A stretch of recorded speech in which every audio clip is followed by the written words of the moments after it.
네, 추석 명절을 앞두고 정부가 소비 진작을 위해서 10월 2일을 임시 공휴일로 지정하는 방안을 지금 검토 중입니다. 네, 관련 내용 이인철 참좋은경제연구소장과 함께 자세히 짚어보도록 하겠습니다. 안녕하세요. 안녕하세요. 2일 날 임시 공휴일로 지정되면 황금 연휴는 총 며칠이 되는 겁니까? 일단 공식적으로 이제 10월 2일이 월요일입니다. 네. 하게 되면 임시공휴일로 지정되면 6일. 일부 직장인은 예. 연차휴가 낼 수 있어요. 그렇죠. 연차휴가 내면 총 12일까지, 10월 9일까지도 쉴 수 있는 직장인들이 있습니다. 네. 사실 너무 경기 안 좋으니까 추석 연휴 좀 길게 잡아줄 테니 뭐 여행도 가고 소비도 하고 좀 값비싼 선물을 쓰면서 내수를 좀 진작하겠다라는 거거든요. 예. 임시공휴일 누가 지정하느냐? 대통령 주재 이제 국무회의에서 정합니다. 네. 정기적으로 매주 1회 오늘 열리고요.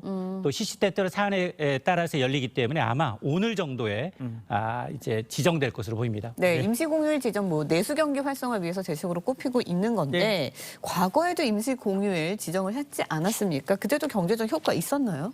이 경제적 효과를 이제 수치화하는 것은 상당히 어렵습니다. 네. 그럼에도 불구하고 이제 지난 2020년 8월 17일이 임시 공휴일로 지정된 바가 있어요. 네. 이걸 이제 현대경제연구원이 경제적 파급 효과를 좀 계산해 보니까 네. 약 한 4조 2천억 원 상당의 경제적 파급 효과가 있다라는 겁니다. 사실 임시 공휴일이라고 해서 모두 다 쉴 수는 없거든요. 그렇죠. 예. 우리 국민의 절반 정도는 쉴 수 있다. 왜냐 네. 필수 가동 시설이 있습니다. 뭐 응급실, 철도, 항공. 여기다가 반도체와 철강 같은 경우에는 24시간 돌아가거든요. 자, 그러다 보니까 2,500만 명, 1인당 한 8만 4천 원꼴로 썼다.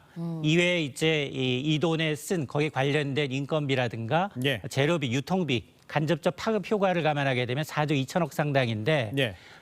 올해도 아마 10월 2일이 임시 공휴일로 지정이 되면 이와 비슷한 네. 4조 원대의 생산 유발 효과가 있지 않겠느냐라고 이제 추산을 하고 있습니다. 네. 어떤 분야에서 특히 특수를 누릴 수 있을까요? 6일 내지 10일 쉴 수 있으면 어디 가시겠습니까? 국내 여행 가시겠어요? 해외여행 가시겠어요? 해외여행 가는 사람이 있겠죠. 맞습니다. 해외로 빠져나갈까 봐 이게 또 걱정이에요. 그렇겠네요. 지금 실제로 이제 해외 관광업계가 반색을 하고 있습니다. 네. 직장인들 설 휴가 내면 열 이틀 동안 쓸 수 있으니까 그동안 못 가봤던 미주, 유럽, 중남미 장거리 여행 코스가 지금 인기인데요. 네. 실제로 SNS상에서는 임시공휴일 지정 소식을 듣자마자 해외 비행기표 알아봤다.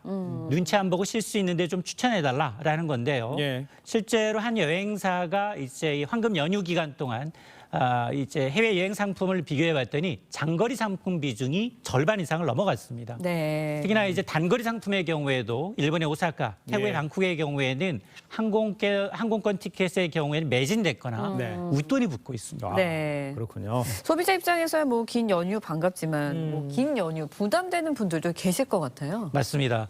지금 벙어리 냉가슴 앓듯 이제 하소연 못하는 분들이 있어요. 맞아요. 바로 이제 중소 공장을 운영하고 네. 있는 영세 중소 제조업 공장이거든요. 예. 이분들은 만성적인 인력난에 시달리고 있습니다. 조업일수 하루 줄게 되면 매출에 직격탄입니다. 자, 그러다 보니까 이게 사실은 이 조업일수 감소, 공장 가동률 떨어짐으로 인한 이제 피해를 호소하고 있는데 물론 뭐 소상공인 자영업자들 일정 부분 상생을 고려하게 되면 불가피하게 임시공휴일을 확대할 필요도 있겠지만 필수적으로 이제 가동해야 되는 시설에 대한 그 애로사항이 예상되는 만큼 예. 신중한 접근이 필요하다라는 이제 네. 합의를 하고 있습니다. 알겠습니다. 쉬는 날만 늘린다고 경제가 뭐 다 활성화되는 건 아니잖아요. 좀 집중적으로 택해야 될 대책 같은 게 좀 있을까요? 사실은 그동안 이제 해외여행보다도 국내 여행을 좀 유인하기 위해서 예. 당근책을 써왔어요. 예. 그게 뭐 소비 쿠폰이라든가 아니면은 여행 숙박 쿠폰을 지원하는데 예. 그다지 효과가 없었어요. 예. 그러나 올해의 경우에는 지금 뭐 후쿠시마 오염수 방류로 인해서 일부 지자체 특히나 수산업은 굉장히 어렵거든요. 예. 특히 이제 물가를 감안하게 되면 소득이 줄었기 때문에 일회성이 아니라 전반적으로 소비를 좀 진작시킬 수 있는 소비 진작책이 좀 나와야겠습니다. 알겠습니다. 오늘 말씀 여기까지 듣겠습니다. 고맙습니다. 고맙습니다.